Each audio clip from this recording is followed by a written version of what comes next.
Hi, welcome back to Wild Speculations. I'm Daniel. I'm Scott. This week we talk about Critical Role Campaign 2, Episode 135, The Genesis Ward. Could you feel it in the air?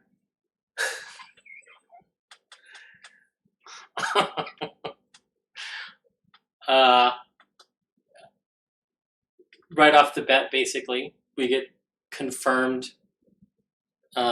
new eyes on Bo and Caleb. Yep.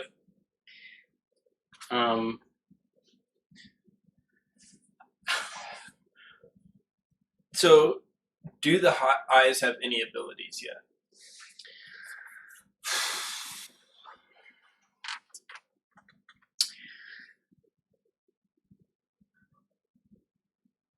I don't know. We talked about how we thought once they had 3, we would see something. Mm-hmm. But with Caleb as an ape seeing something, yeah, when Jester was trying to, maybe they have something. I think they do, and I say that because, and specifically more for Caleb than Bo, and I'm not sure why that is. I don't know if he just happened to be in a situation where his thing would have triggered and she hasn't yet. But Matt, I don't know if you've noticed, but the last 2 episodes, especially this last episode, he's been saying, and Caleb, you notice, where it's not always a group where Caleb, Bo, Caduceus, Caleb, Bo, Veth for investigation. It's, you're doing this, oh, and Caleb, you notice this. And at one point, I think it was I can't remember exactly when, I think it was actually 134, not 135. He says something about, Matt references information he shared with Caleb.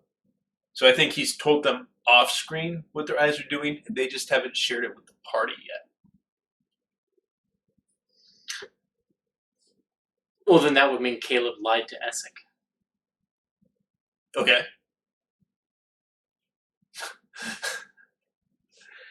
I mean, I'm not saying it's impossible, but that... I mean, technically means they're lying to the whole group. Yeah. Because they've been asked, and they've avoided the question and said no and multiple times. Well, and that also gets back to my speculation that they only get the eyes when they forward the goals or conceal information about it. Yep. So... I think, I don't think they have anti-magic cones and stuff. No. But I think they have some kind of divination, extra sight. Yeah. Or maybe...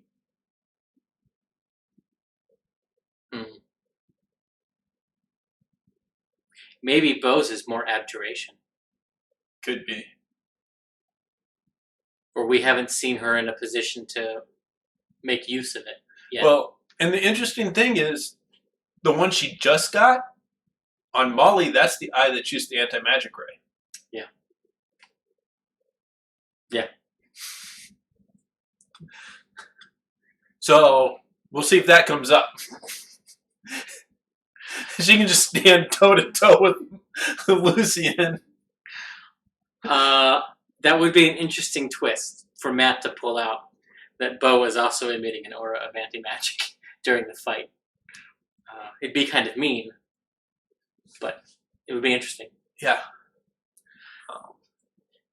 That seems to be something that has to be turned on and off, though. Yeah. Which would mean she would have to learn how to do that. Yeah. We also have no hair still. Still no hair. And an illusion off. Yeah.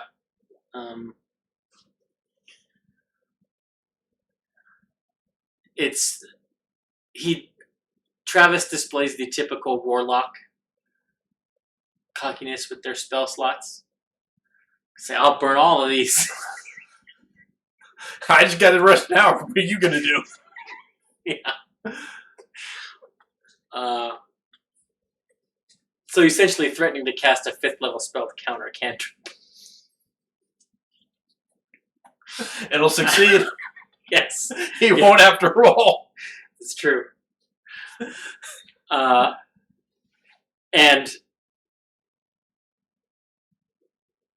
Ford throwing some Dunamist shade as well. When he's like, oh, that's original. After Essek casts Fortune Favor. Yeah.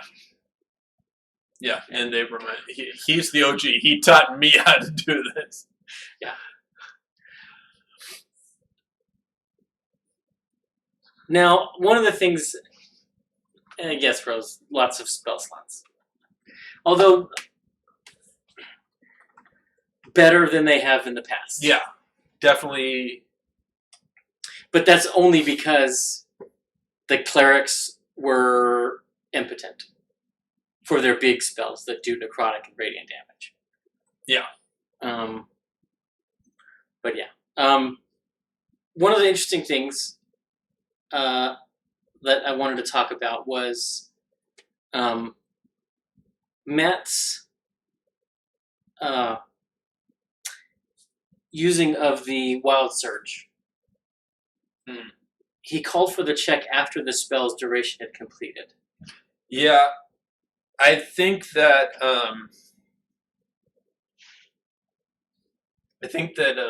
part of that was I think he just forgot to. They threw it up at the end of the episode. He didn't have him roll when he cast it. It's true. And also, he might not have decided or thought about the fact, does Wild Magic trigger on a ritual? Yeah. Because Sorcerer Wild Magic wouldn't. Because you have to expend the spell slot. So it may be a case that he either forgot, or it's a ritual, and so that was an edge case in his design, or yeah.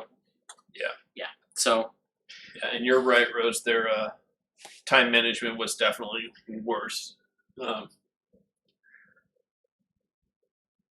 They were rushed. They were rushing themselves more than anything. Well, I think that's in large part they could sense Jester's urgency.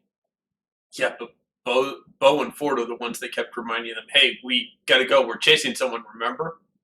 Yeah. Jester was perfectly happy sitting there talking to Charlie until someone else said, hey, shouldn't we be moving while we're doing this? Oh, yeah, we should be. Well, she was a little testy when Caleb was in the records room. Yeah. But once they got to the point where she could see there's the yellow lights, she was a little... They bought him some time. Yeah. With Jester. But yeah. I loved Charlie being Cookie Monster. Because that's the image that immediately popped into my head. When she's like, do you want a tart? It just mashes and falling out. It's 100% Sesame Street right there. Yeah.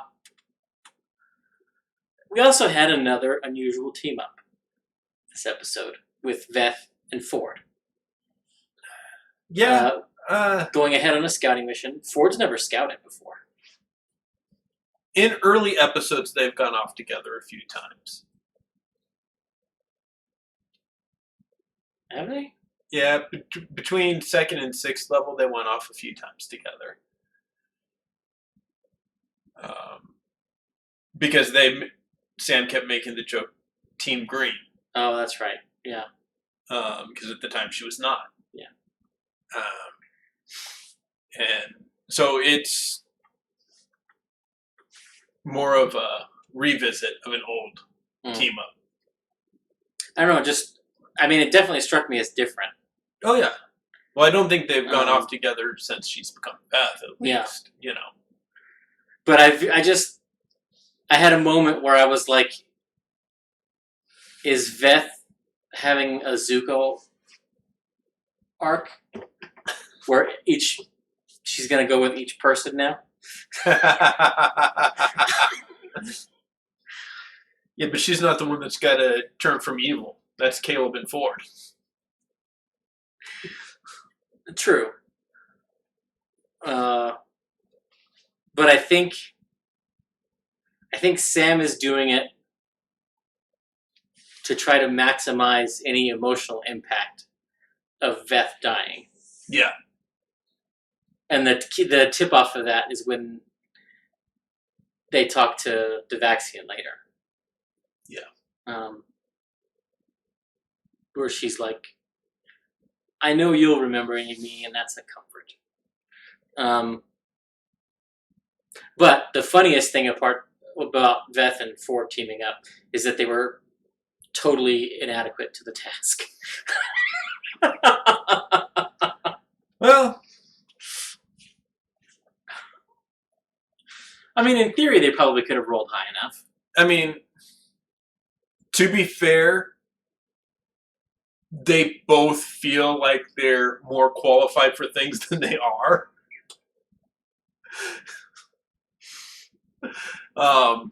As a uniting character trait, I buy that. Yeah, and I've been guilty of it with the character. I know you have. I'm not really the best or even a good person to send on this, but I'm my not trained in character this, but will think they are, and my character does have that confidence. So yeah, I'll be the one that goes. Yeah. But they call on the swole ladies. Yep. And they get it done. And I briefly considered giving Ford MVP of the episode for this one moment when Matt describes the screw popping off. And he's going to do the Matt thing and describe it bouncing off down the hall, not hurting or hitting her. But Travis... Ah! Yeah. And I don't know. I love that moment, and it's Travis is the only one at the table that does that. Yeah. So. Yeah.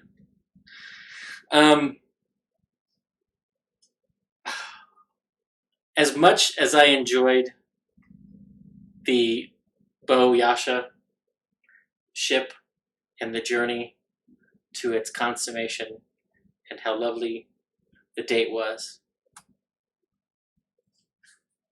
I have to say I feel a little like Sokka in the Promise comic book when Aang and Katara keep calling each other sweetie.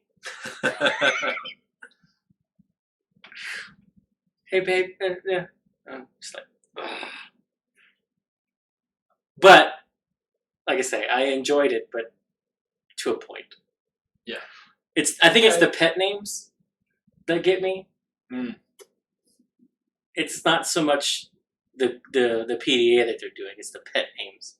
It's like nails on a chalkboard for me. Gotcha.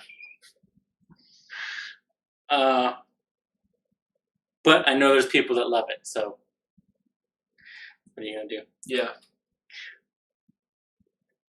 Bo, natural 20 on her investigation to figure out what happens. Mm-hmm.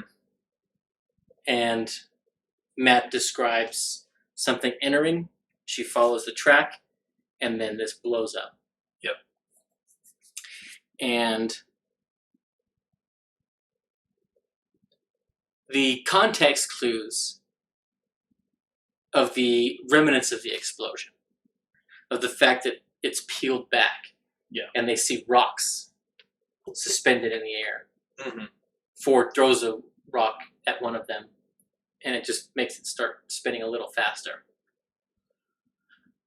Makes me think that this is a Dunamancy explosion. Yeah. I think this might be the origins, like this place. And we talked about it before, possibly the origins of Dunamancy are here. And, I was thinking, and I went back and rewatched, like, the introduction of a few key episodes with the Bright Queen. and I realized something.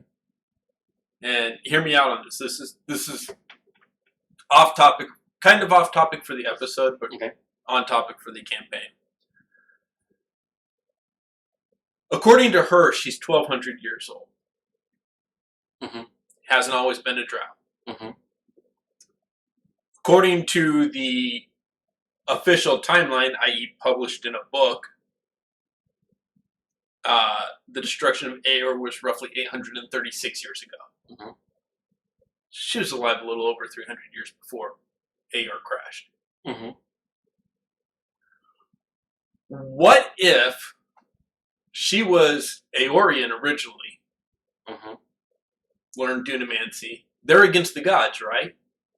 What better way than, okay, this is Crash, this isn't out there, create a religion. We have established through Jester, and not sure, it's a little fuzzy on whether Cash or Veth or Vex, Vesh came first. That's true. A little fuzzy on which one was which there, but so people's faith can create a deity out of something. Well, and they And find Kuo-toa. the tome in this episode where straight up the Aorians are talking about how the gods were birthed from man, not the other way around. Right. So what if the Bright Queen is the Jester to the Luxon's Traveler? Yep. And over time, you know. Well, we don't know what happened in Malayasphere. We know its fall was after Aor. Mm-hmm. So it's very possible that the Bright Queen, because we also don't know the exact timeline of the Drow going nuts. Right. If that happened before, during, or after the calamity, we don't know. We are told that it is the Luxon and the Bright Queen who prevented that from happening to the Drow in Jorhas. Right.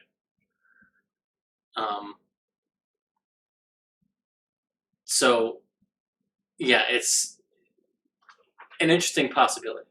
Yeah. If nothing else, even if she wasn't Aoran, she was definitely alive back then. Right. And may have a view of Dunamancy different from the Aorans. Well, and part of the reason I say that is because the beacons. Because those rejuvenation chambers had little diamond-shaped D8s or D10s. It's all about the dice. Yeah. Powering them. So we've also established in this episode that beacons or Dunamanic artifacts, I guess, for lack of a better term, aren't just dodecahedrons. Right. Well, my thought was, what if those gems were cut from a beacon? Could Because be. that's also possible. That's also possible. But just the way he described it, I was like, okay, that's either a D8 or a D10. Yeah. And probably a D8, because we're dealing with platonic solids. Yeah. And a D8 is.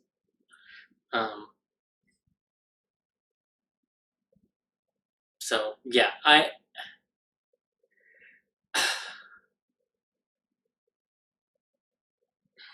When they find Duna cubes,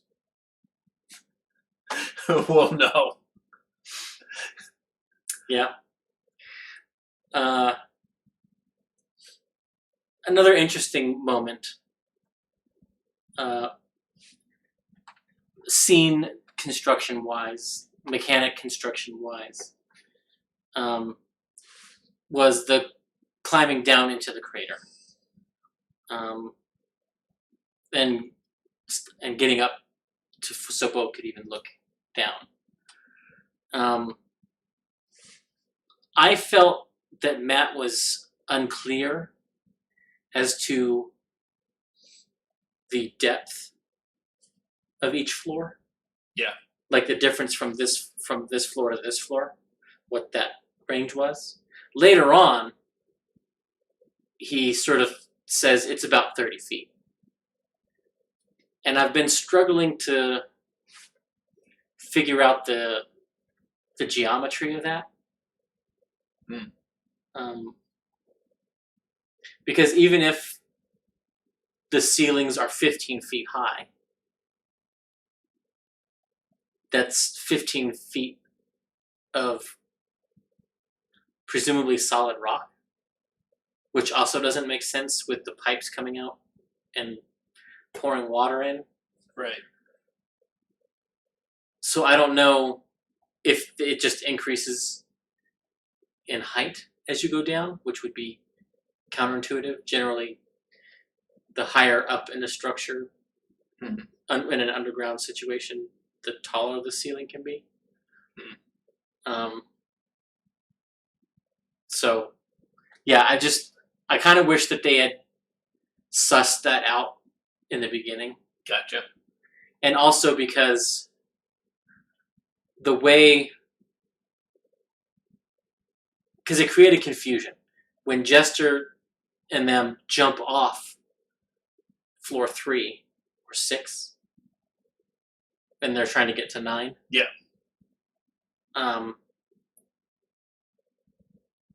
Laura's like, I'm just going to drop straight down. And I'm like, you're in a concave structure. You just drop, you're dropping to the floor below you. If you want to get 3 floors down, you've got to jump out. Right. Now they circumvented this by the flyers sort of shepherding everybody to get down to where they wanted to go. Ford, I just go up to Bethany. That's the one that got him points from me. Yeah. But Bo doing the initial climb up and Matt asking her for athletics or acrobatics. Putting aside how that hurts me, that he lets them do either for athletics things. Putting that aside, letting the monk find the footholds for everybody else is not ideal. Because the monk doesn't really need the footholds. Doesn't really care. Yeah. But to be fair, generally that's true. This particular monk does have expertise in athletics. So from that standpoint, she is because I think she's the only one with expertise in athletics, is probably the most experienced as far as to finding handholds and footholds. Yeah. She's the best qualified to find them. Even if she doesn't care about them, she's still the one that's best qualified to find them. Yes. And I'm not arguing that. I just, because the other part of me, what I do when there's a member of the party who's really good at something, and there are other party members who are not, and there's an obvious worry about that, I will allow the player who is very skilled to take disadvantage to give advantage to everybody else. And I think that would have been the perfect thing in that situation. Yeah. Of Bo trying to find handholds for everybody else up. Because she's basically, in that situation, she's foregoing all of her gifts. Right. To help others. And it also creates the sacrifice myself for my friends. Yeah. Narrative mechanically reinforces that. So, I kind of wish that he had done that.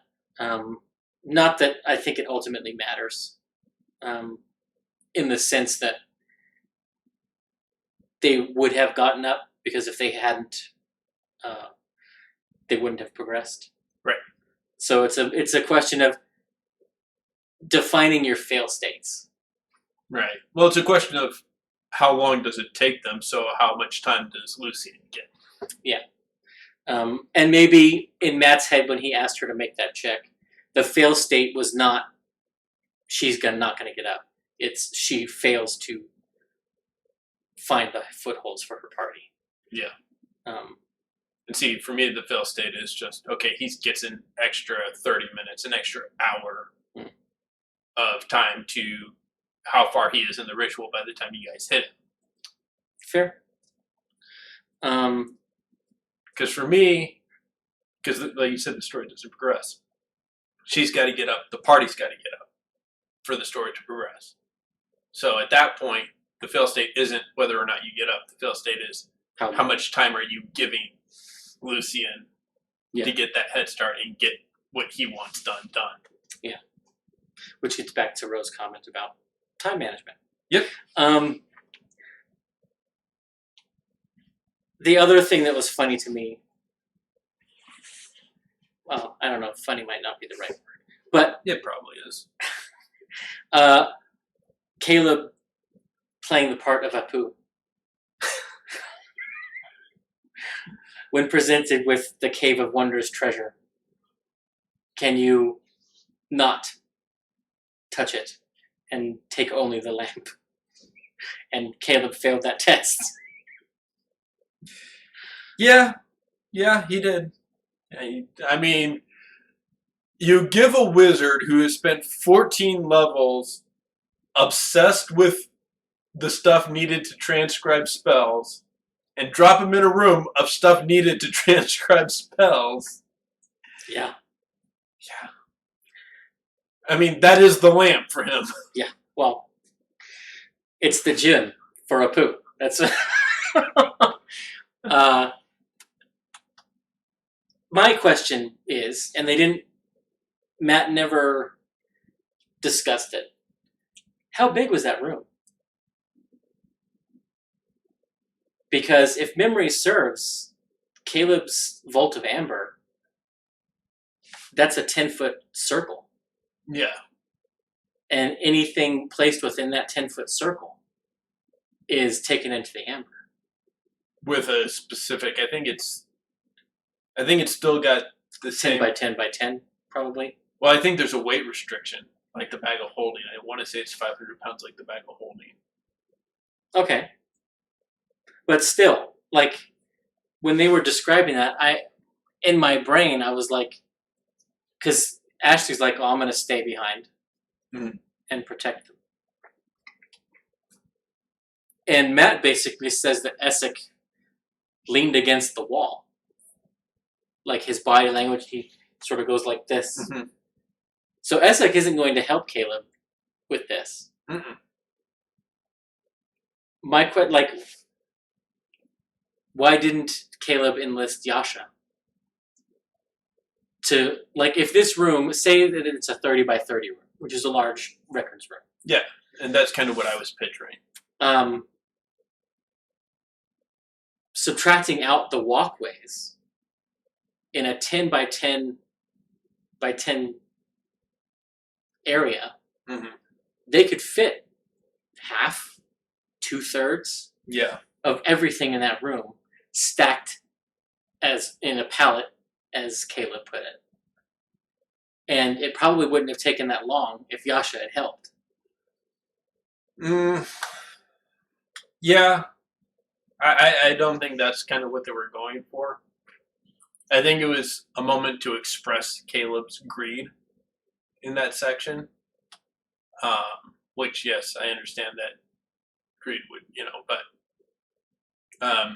and I don't think the other two were there to help him. Essek definitely was. Well, yeah. And Yasha was there more just, fuck, the wizards are going to go off by themselves? That's not good. That's like sending the rogue and the bard off by themselves. Yeah. You get the Eldorado. Yeah, for sure.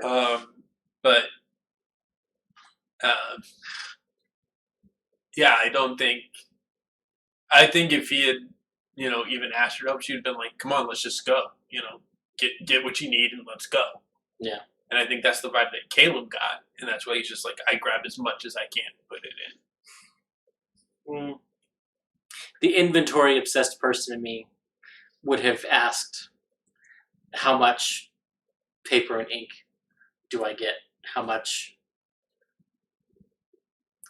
And I think that's, and especially for Liam, I think that's something that's asked off camera at the break after game. Hey, can you tell me exactly what all I got? No, that's fair.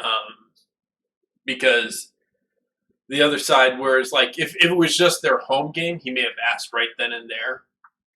But with it being on stream, I think he's like, well, let's dial back this, scene, get the basics of the scene down, and move on to the next scene.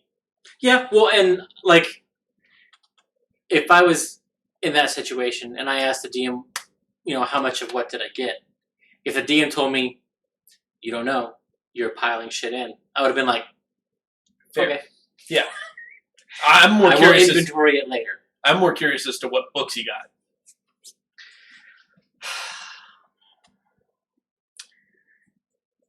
I don't know that I am. Mostly because thus far, the books that Caleb has gotten, we have not been privy to.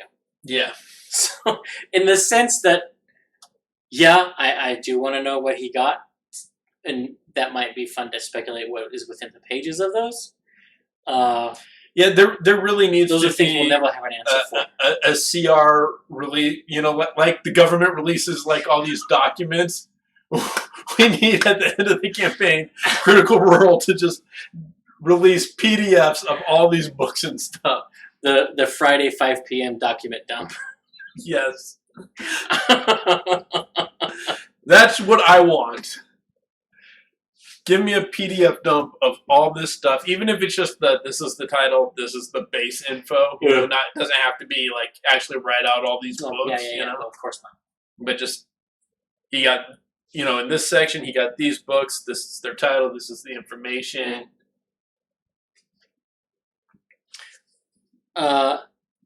The other big thing in that section is Jester asking Ford to hold her, where she holds the rope for everyone else. And she says, tighter. And this gets back to the Bo and Yasha public displays of affection. Because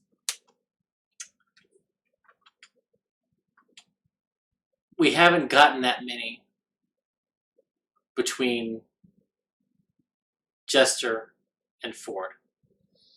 One. Yeah.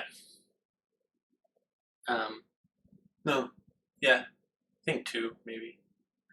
Well, their first kiss was fairly private. Right. And the second kiss was public. Right. But that was really it. Unless you count them sleeping against each other. Yeah, I thought there was another one. Not like kissing, but just like hugging, Not that I can think of. I mean, there's been the times that he's... no, he did kiss her on the cheek once. Yeah. Anyway, it's not been many. It's been less than a handful. Yeah. And a big thing was Bo and Veth talking and her referring to Yasha as my girlfriend. Yeah. And Veth's like, what? Yeah. It's like, yeah. Well, that gets back to when Yasha messaged, not bring my girlfriend back, please. That was in front of everyone but Beth. Yeah. Yeah.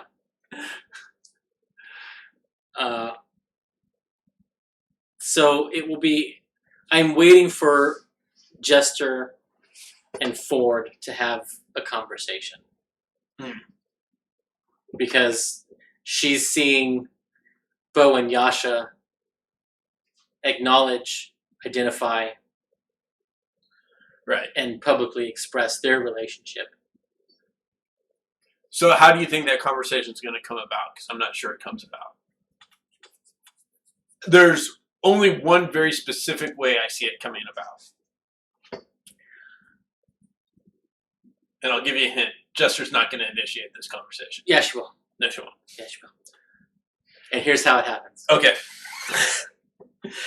Present your argument. I'll counter. The next leg of their journey, Okay. personal journeys, from her point of view, is to get Ford to Vandren. Okay. And that's how she broaches the subject. When I meet Vandren, Ford, what are you going to tell him about me? How are we going to introduce ourselves? I don't see Jester doing that. I don't think that's accurate. This is what I see happening. Okay. We know from episode 1 that Jester has this thing with one-upmanship. Okay. Whether it be whose magic is better, whose cleric is better, who, whatever it is. Yeah. Yasha and Bo are showing PDA. Well, my couple is better than that. I've got to one-up that. That's why she asked Ford to hold tighter. She's going back into that self-made competition. Okay. She just does that. She doesn't broach a conversation. She just keeps forcing Ford into PDA. And Ford has to take her aside and be like, what the hell? What's going on? Why are you doing this? Or he has to let it go. I don't think he does that. Well, I maybe, don't doubt- maybe not in that way, but he broaches the conversation because she's doing this. Or he just lets it happen and there's no conversation. But that's how it goes down.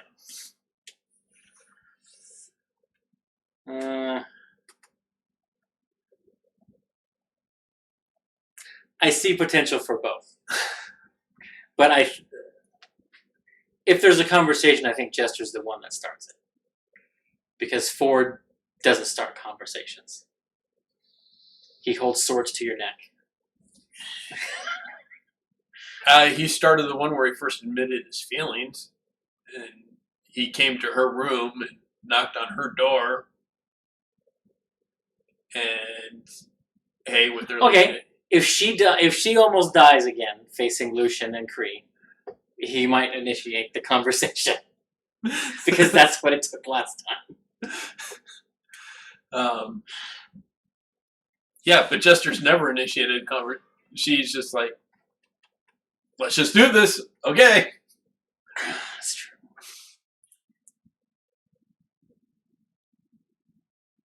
Yeah, I don't know. We'll see, I guess. We'll Only in see. the fullness of time.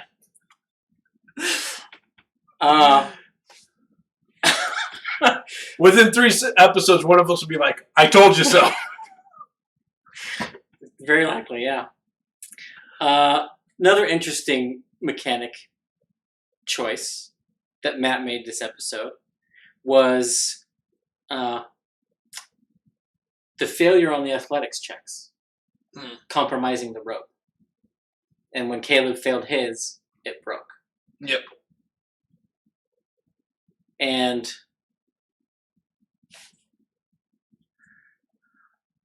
this is where my players probably get mad at me. Because unless they say that they are readying a spell that is an action spell to cast, they don't get to cast it as a reaction. Okay. The rope breaks, Caleb falls. Polymorph is not a reaction time spell. Yeah. Yasha, I didn't have a problem with. Because as she started climbing, she said, I have things. She was already thinking, she thought about popping her wings and just flying down. But she's like, I will try to save it. So that one I didn't have too much of a problem with. Mm-hmm. So yeah. So okay, so I have no problem with that statement about the action spell as a reaction. I'm the same way. However, that's where you fall into the camp. So if you ready a spell, is it wasted? Because if you're climbing, and he's got, when does he ready polymorph to climb? Because that's his action. And even if he readies it, that's still, he's going to lose that spell slot. So he's got to ready it every turn. Or do you let him? Well, if it's only a 30-foot climb, he's not gonna. That's 2 turns without a climb speed. True, but after the first turn, he doesn't need it. It's only a d6 of damage, potentially. And an acrobatics check will eliminate that. Well, if you're going to argue that, then you've got to reverse. It's actually the first check that he doesn't need it. The second check is when he needs it because he's higher up.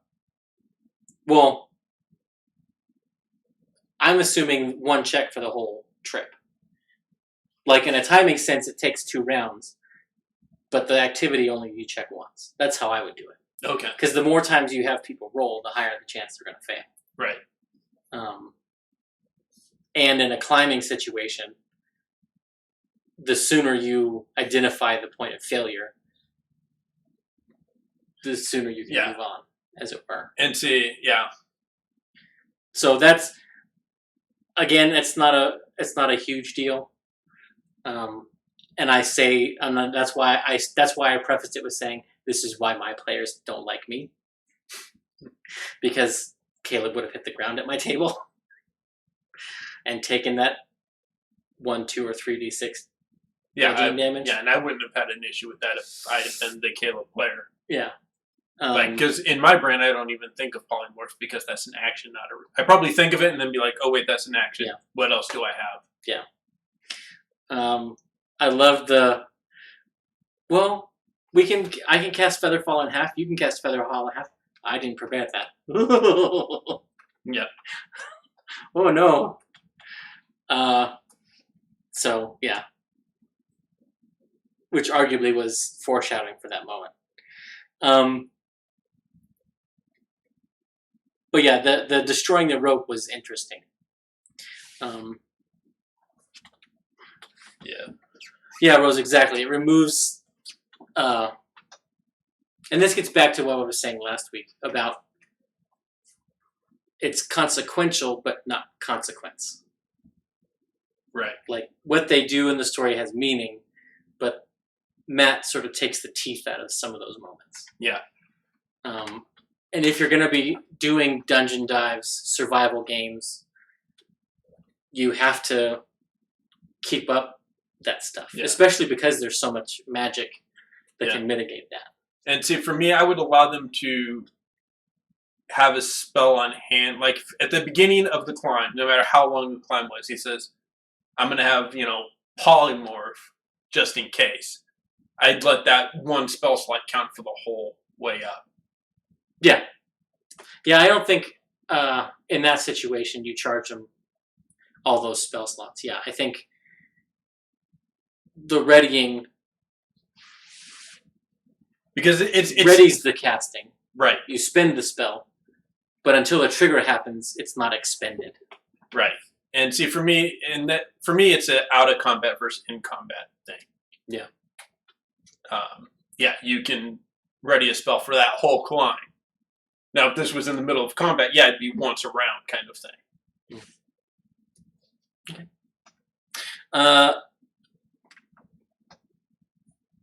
They find a jeweled bracelet that acts as a passkey. Yep. Well, we find out later. Multi-pass. Which leads quickly to the birth of Devaxian. Yep. Vax, as Veth. Devaxian, Vex, yeah. Yes. Laura 2.0. And the rejuvenation tubes. Yes.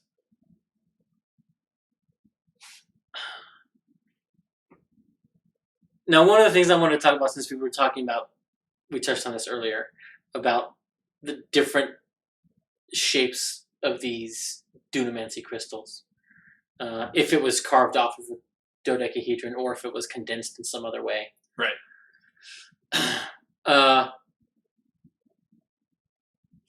I wanted to touch on our speculation that perhaps the dodecahedrons and even these small things are the results of fragmented realities.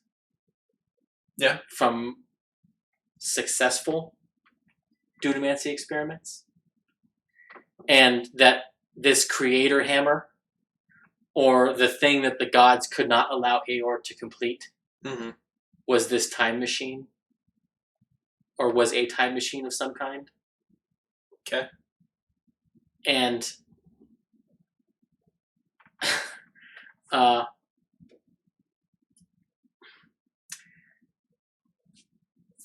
I'm just wondering if we're getting closer to getting that proof.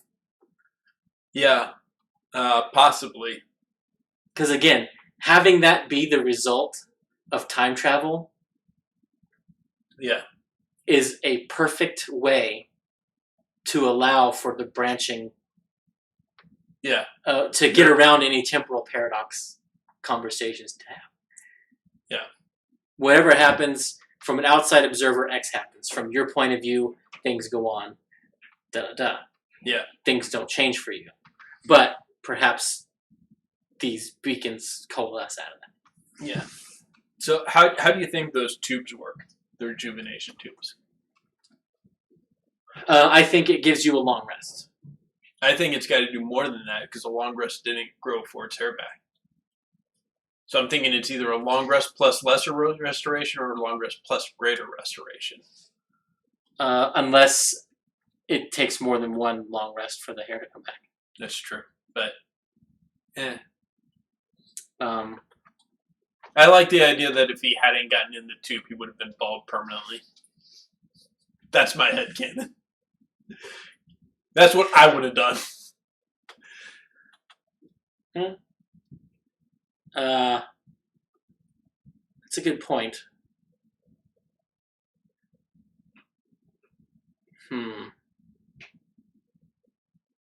Which begs the question, if Caduceus hadn't already cast Greater Restoration on Ford to get the orb out of him, would it have come out then? I think so. I think my personal opinion is it's Greater Restoration plus a long rest. Yeah, see, my thing, it was just a long rest. And it can happen once per day. In addition to normal long rests. Yeah. It doesn't interfere with...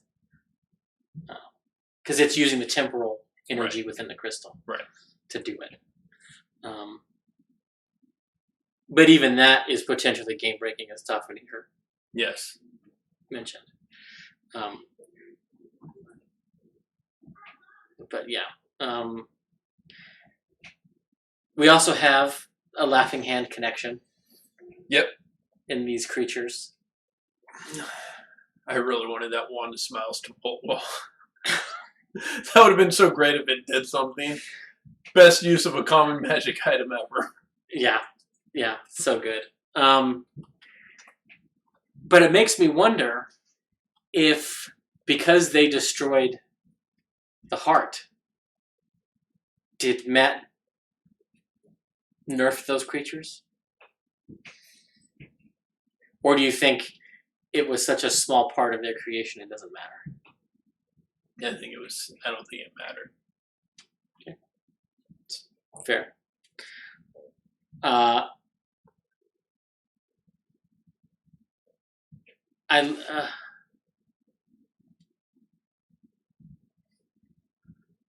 Oh yeah, the temporal thing. Yeah, that's true. With the happy fun ball. Yeah.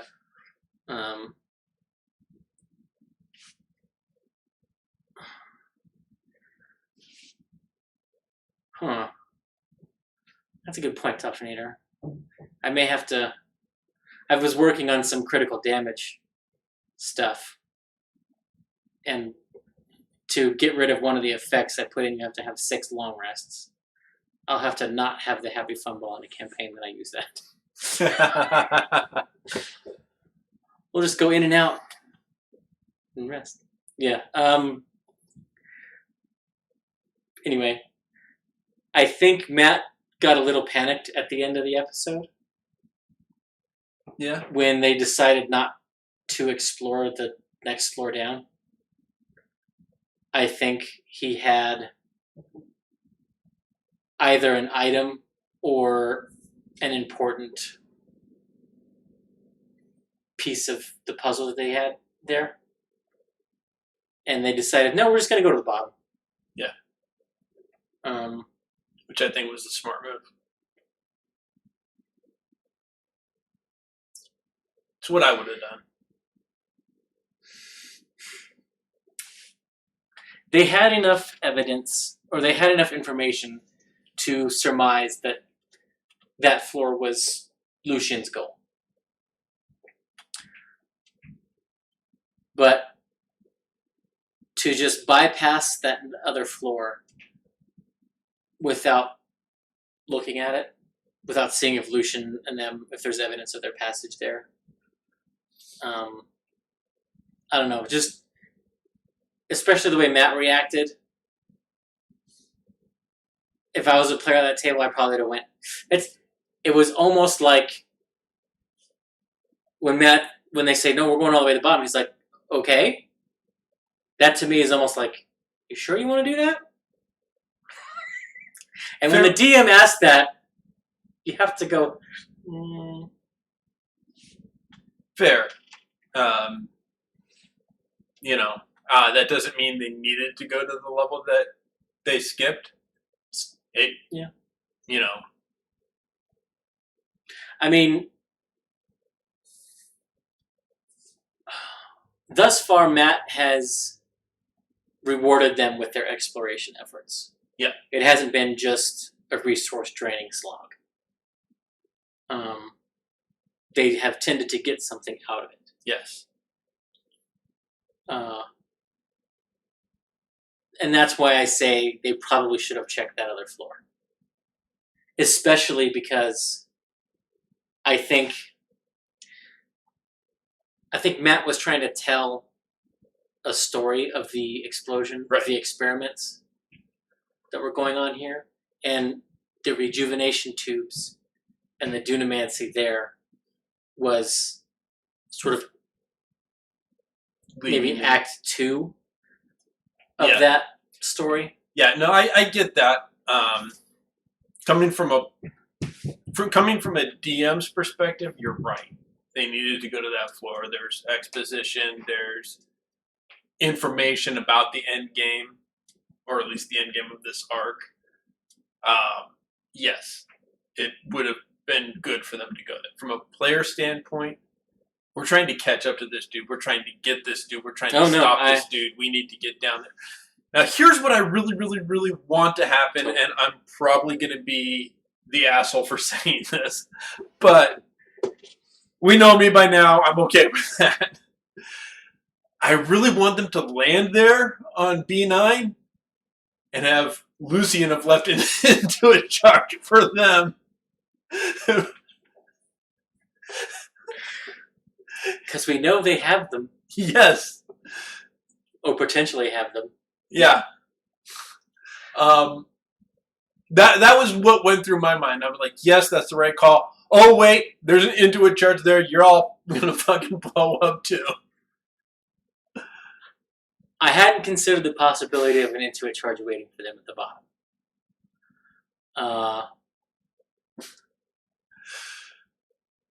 But I mean, it would certainly make sense that Lucien would leave something that's going to announce them catching up to him. If I'm running Lucien, you just took out 3 of my guys. You badly wounded my right-hand person. Yeah, I'm going to level the playing field. You did it to me. I'm going to take a page out of your book. I'm going to do it right back to you. 10d10 psychic damage is enough to take out Caleb, Veth,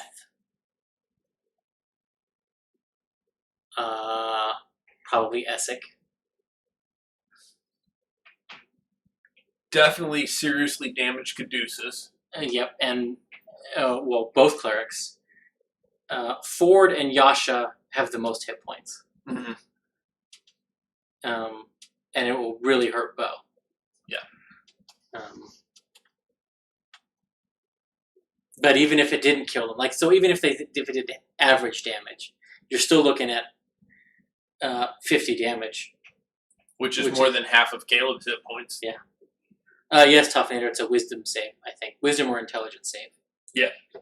So it's for half. Wisdom for half, I think. Yeah. Which is why Kree, the cleric, yeah, is the one who saved. But even Ooh, Rose, yes, that's a good question. And I meant to talk about that. Devaxian being a Warforged. Yeah, Devaxian definitely establishes that Warforged exists in Exandria. Except I don't know that it's exactly Warforged.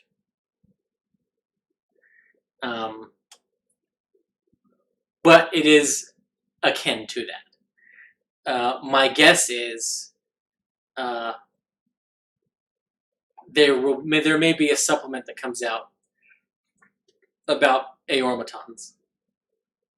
And because the Mighty Nine healed this one, and he's stated that he's gonna go revive more. Exactly, Rose. Mm-hmm.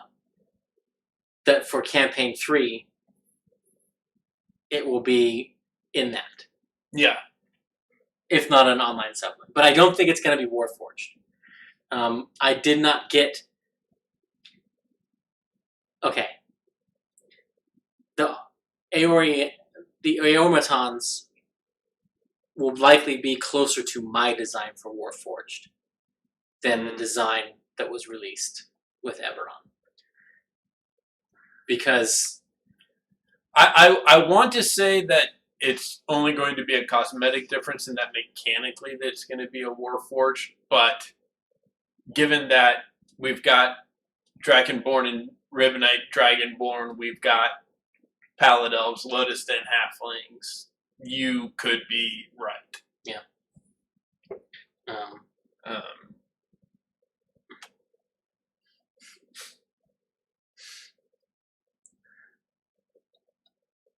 Yeah. Well, Rose. Speaking of the favorite smell thing. As funny as your answer, Astrid Jester, is, my thought was, Matt has said there's a lot of options on this table. Mm-hmm. We have not gotten a lot of options from that table. This is the second childhood smell one. We've gotten butterflies twice. Mm-hmm. So I'm beginning to doubt how many options are on this table. Yeah. I'd have to go back and jot down what they rolled, and I'm just waiting for Crit Roll Stats to put out the table. I'll let them do the work.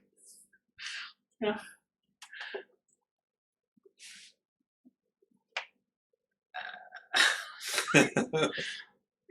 Yeah. I think we get the final confrontation with Lucian. I think they kick his ass. And I think there has to be a trap or something. Well, hands down, they kick his ass unless they get wrecked by an Intuit charge and make it a fair fight. Yeah. Because the Intuit charges that they put knocked it way out of the realm of a fair fight. Yeah. That's true. So yeah. Yeah, we have the final showdown with Lucian. He gets beat. How badly depends on whether or not there's an Intuit charge. And then we have to deal with either going back up and checking that other ward, that other floor, or traveling to the astral plane to defeat the Somnovum. Yes, well, I think that happens near the end of the episode. The decision to go save Yusa.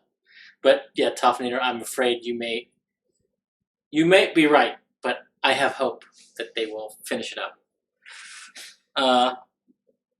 We will talk to you guys next week. Hopefully we will celebrate the death of Lucian. We are going to go enjoy talks with Taliesin and Ashley, Taliesin and Ashley. I guess.